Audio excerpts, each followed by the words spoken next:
और आइए एक ऐसे स्विंग स्टेट की बात करते हैं जो इस बार तय करेगा कि 13 सीटों का डॉन कौन। हम बात कर रहे हैं पंजाब की। पंजाब में इस बार मुकाबला जबरदस्त रोचक है साहब। 4 पार्टियां हैं और चारों अपने अपने स्तर पर इस बार अपनी किस्मत आजमा रही हैं। भारतीय जनता पार्टी ने तय किया है कि वो किसी के साथ गठबंधन में नहीं जाएंगे। अपने पुराने सहयोगी अकाली दल से नाता तोड़ने के बाद भारतीय जनता पार्टी ने सभी 13 सीटों पर अपने उम्मीदवार उतार दिए। कांग्रेस अकेले चुनाव लड़ रही है। इंडिया अलायंस होने के बावजूद कांग्रेस और आम आदमी पार्टी अलग अलग चुनाव लड़ रहे हैं, यानी कि इस बार चौतरफा मुकाबला है। एक तरफ आम आदमी पार्टी, एक तरफ कांग्रेस, एक तरफ अकाली दल और एक तरफ भारतीय जनता पार्टी। अब इसमें अलग अलग लोग अपनी अपनी किस्मत आजमाएंगे। और सबसे बड़ी बात तो यह है जिसको हम कहते हैं कि दाल का तड़का। पंजाब में आम आदमी पार्टी की सरकार है, भगवंत मान मुख्यमंत्री हैं, जिन्हें लेकर प्रधानमंत्री ने स्पष्ट तौर से कहा है कि भाई ये तो कागजी मुख्यमंत्री हैं, असल मुख्यमंत्री तो दिल्ली में हैं, जो कि दिल्ली के मुख्यमंत्री हैं। अब इसमें सच्चाई कितनी है और कितनी नहीं, ये तो राजनीतिक आकलन का मसला है, लेकिन कुल मिलाकर देखा जाए चुनाव दिलचस्प है। भारतीय जनता पार्टी के लिए दांव पर क्या क्या है। अकाली दल से अपना सबसे पुराना नाता तोड़ते हुए भारतीय जनता पार्टी ने यहां पर अपने उम्मीदवार उतारे हैं। किसान आंदोलन के वक्त अकाली दल ने भारतीय जनता पार्टी से अपनी नाराजगी व्यक्त करते हुए सहयोग को खत्म किया था। वो वापस नहीं आ पाया, बातचीत हुई, नेगोशिएशंस हुआ, लेकिन सब कुछ टल गया। अगर आप 2019 के आंकड़े देखें तो अकाली दल के साथ मिलकर भारतीय जनता पार्टी ने यहां पर 3 सीटों पर उम्मीदवार उतारे थे, 2 सीटों पर जीत हासिल की थी। लेकिन अब सभी 13 सीटों पर खुद उन्हें अपनी किस्मत आजमानी होगी। ऐसे में जैसा कि मैंने आपसे कहा, प्रधानमंत्री नरेंद्र मोदी जबरदस्त तरीके से हमलावर हैं। देखिए प्रधानमंत्री नरेंद्र मोदी ने चुनाव के स्तर को कहां पहुंचाया। यहां राज्य सरकार का हुक्म नहीं चलता। यहां रेत खनन mafia, drug mafia, shooter gang की मनमानी चलती है। पूरी सरकार कर्ज पर चल रही है। सारे मंत्री संतरी मौज कर रहे हैं। जो कागजी सीएम है उन्हें दिल्ली दरबार में हाजिरी लगाने से ही फुर्सत नहीं है। क्या ऐसे लोग पंजाब का विकास कर सकते हैं? हुकुम का पत्ता हमारे हाथ में था। और साथियों, मैं विश्वास से कहता हूं, अगर उस समय मोदी होता,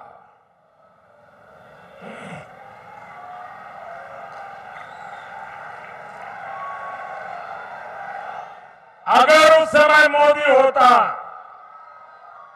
तो मैं इनसे करतारपुर साहब लेकर के रहता, तब जाकर के उनको जवानों को छोड़ता। प्रधानमंत्री नरेंद्र मोदी ने करतारपुर का पूरा कॉरिडोर का जो पूरा मसला उठाया, ये अपने आप में इसलिए महत्वपूर्ण है क्योंकि अकाली दल ने इस बार अपने मैनिफेस्टो में स्पष्ट तौर से लिखा है कि अगर अकाली दल को बहुमत मिलता है तो अकाली दल केंद्र सरकार पर यह दबाव बनाएगी कि एक डिप्लोमेटिक प्रेशर बनाया जाए पाकिस्तान के ऊपर, और जितनी जमीन करतारपुर की है उतनी जमीन भारत पाकिस्तान को दे, और करतारपुर पर जो पूरा कॉरिडोर के साथ साथ वहां पर जो गुरुद्वारा है उसे भारत को सौंप दिया जाए। इसलिए यह मसला बहुत महत्वपूर्ण बन जाता है। यह पूरा करतारपुर कॉरिडोर का जो काम है, इसका श्रेय भारतीय जनता पार्टी ने अपने ऊपर लिया, और वो इसलिए क्योंकि इसे फैसिलिटेट भारतीय जनता पार्टी के सरकार के दौरान भारत और पाकिस्तान के बीच मिलकर किया गया, पंजाब के चुनाव से पहले। अब भारतीय जनता पार्टी भी इस मसले को उठा रही है क्योंकि उनका यह कहना है, प्रधानमंत्री नरेंद्र मोदी का, कि करतारपुर कॉरिडोर के मसले पर अगर वो खुद होते, वो फैसले लेने की स्थिति में होते तो फिर करतारपुर कॉरिडोर किसी भी तरीके से पाकिस्तान के पास नहीं होता। करतारपुर कॉरिडोर इस बार एक बड़ा मसला चुनाव में बनने जा रहा है, जिसकी परिणति अभी आपने देख ली। अब इस पूरे मसले पर अगर आप देखें तो स्थानीय स्तर पर क्या हो रहा है। स्थानीय स्तर पर अब आप देखेंगे कि इंडिया अलायंस के 2 सहयोगी आपस में सिर फुटौल करेंगे। हम अकाली दल की बात बाद में करेंगे, लेकिन पहले इंडिया अलायंस के सहयोगियों की बात कर लें। आम आदमी पार्टी की राज्य में सरकार है। भगवंत मान आम आदमी पार्टी के मुख्यमंत्री हैं। भगवंत मान लगातार पंजाब में कैंपेन कर रहे हैं। आम आदमी पार्टी की पकड़ विधानसभा के चुनाव में कहां पर थी? सबसे ज्यादा ग्रामीण क्षेत्रों में और उन क्षेत्रों में जहां पर कांग्रेस को लेकर अथाह नाराजगी पंजाब की जनता में दिखाई दे रही थी। कांग्रेस के वोट बैंक पर, कांग्रेस के ही सीट पर, कांग्रेस के ही नाराजगी के वोट पर आम आदमी पार्टी ने अपनी कब्जे को बनाया, अपनी पकड़ बनाई। उसके बाद जो तमाम पंथक समुदाय जिस पर अकाली दल का प्रभुत्व हुआ करता था, ये पंथक समुदाय जिसके तार कनाडा से जुड़ते हुए दिखाई देते हैं, जिसके बारे में कई चर्चाएं आपने देखी होंगी, इस पंथक समाज का समर्थन भी आम आदमी पार्टी को बड़े पैमाने पर मिला विधानसभा चुनाव के दौरान। अब सवाल यह है कि लोकसभा के चुनाव के दौरान क्या पंथक समाज का समर्थन आम आदमी पार्टी के पास रहेगा? क्या पंथक समाज अकाली दल से जो समर्थन वापस ले रहा था, उस समर्थन को अकाली दल को देगा या नहीं? क्योंकि अकाली दल पंथक समाज के ही नियम कानून और उसके साथ साथ गुरु ग्रंथ साहब की हुई बेअदबी के मामले को लेकर इस बार चुनावी अखाड़े में है। यानी कि पंथक समाज का वोट, तमाम गुरुद्वारों से जुड़े हुए जो तमाम समुदाय हैं, उनके समुदाय का वोट और जो ग्रामीण वोट है, उस पर अकाली दल अपनी पकड़ मजबूत करना चाहती है। यह आम आदमी पार्टी का वोट बैंक है। एक जमाने में इसी वोट बैंक पर कांग्रेस का आधिपत्य हुआ करता था। उसके साथ साथ जो शहरी इलाके हैं, शहरी इलाके में अमृतसर के आसपास के इलाके को अगर आप छोड़ दें तो एक ऐसी सीट रही जो कि हमेशा भारतीय जनता पार्टी जीतती रही, जहां से गुरदासपुर की सीट, जहां पर कोई भी उम्मीदवार बाहर से आता था, यहां तक कि धर्मेंद्र भी आकर खड़े हो गए और उन्होंने भी चुनाव जीत लिया और वो बीजेपी की सुरक्षित सीट मानी जाती रही। लेकिन गुरदासपुर से लेकर तमाम अन्य क्षेत्रों में भी इस बार भारतीय जनता पार्टी को कड़ी मशक्कत करनी पड़ेगी, क्योंकि अकाली दल का समर्थन भारतीय जनता पार्टी को इस बार नहीं मिलने जा रहा और ना ही पंथक वोट मिलेगा। भारतीय जनता पार्टी को आमतौर पर पंजाबी वोट बैंक पर ज्यादा भरोसा है या गैर सिख वोट बैंक पर ज्यादा उनका आधिपत्य होता दिखाई देता है। इसलिए भारतीय जनता पार्टी के लिए चुनाव अपने आप में बहुत मुश्किल होने जा रहा है। भारतीय जनता पार्टी ने इस चुनाव को आसान बनाने का रास्ता क्या निकाला? भारतीय जनता पार्टी ने कई ऐसे नेताओं को जो कि कांग्रेस में बागी थे या आम आदमी पार्टी में जो आश्वस्त नहीं थे, जैसे कि आम आदमी पार्टी का इकलौते सांसद को चुनाव के ठीक पहले भारतीय जनता पार्टी ने अपनी पार्टी में शामिल कर लिया।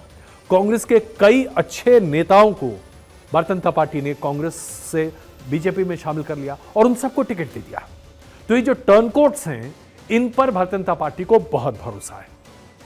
अब सवाल यह उठता है कि टर्नकोट्स को जब टिकट दिया गया है तो क्या पार्टी में भीतरघात नहीं होगा? तो भारतीय जनता पार्टी को भीतरघात भी झेलना पड़ेगा। अब आ जाते हैं आम आदमी पार्टी के पास। आम आदमी पार्टी को भी भीतरघात बहुत झेलना पड़ रहा है। कई जगहों पर तो उन्हें मुफीद उम्मीदवार ही नहीं मिल पा रहा था और उनका वोट बैंक इसलिए चुनौती में है क्योंकि यही कांग्रेस का वोट बैंक है। कांग्रेस के पास भी उम्मीदवारों की कमी है। अब आप देख लीजिए, पूर्व मुख्यमंत्री चन्नी उम्मीदवार के तौर पर हैं, लेकिन उनका हाल फिलहाल का एक बयान बहुत सुर्खियां बटोर रहा था। चन्नी साहब बीच में कहां गायब थे, किसी को पता नहीं था। और अगर आप पंजाब में कांग्रेस के जमीनी कार्यकर्ताओं की बात करें तो वहां पर यह बहुत बड़ी दिक्कत है कि कांग्रेस के जमीनी कार्यकर्ता लगभग ना के बराबर हैं। और ऐसे में मैं अकाली दल पर आता हूं। अकाली दल की स्थिति बहुत ही मुश्किल हो गई है और इस बार सुखबीर बादल को यह बताना पड़ेगा कि वो अपने पिता की छवि से निकलकर आगे आ सकते हैं। उनकी पत्नी भी इस बार उम्मीदवार के तौर पर हैं। पिछली बार एनडीए सरकार में मंत्री भी थी हरसिमरत कौर। तो सुखबीर बादल को अपने पिता की मृत्यु के बाद, अब उनको प्रकाश बादल की मृत्यु के बाद यह साबित करना पड़ेगा कि वो एक कद्दावर नेता है।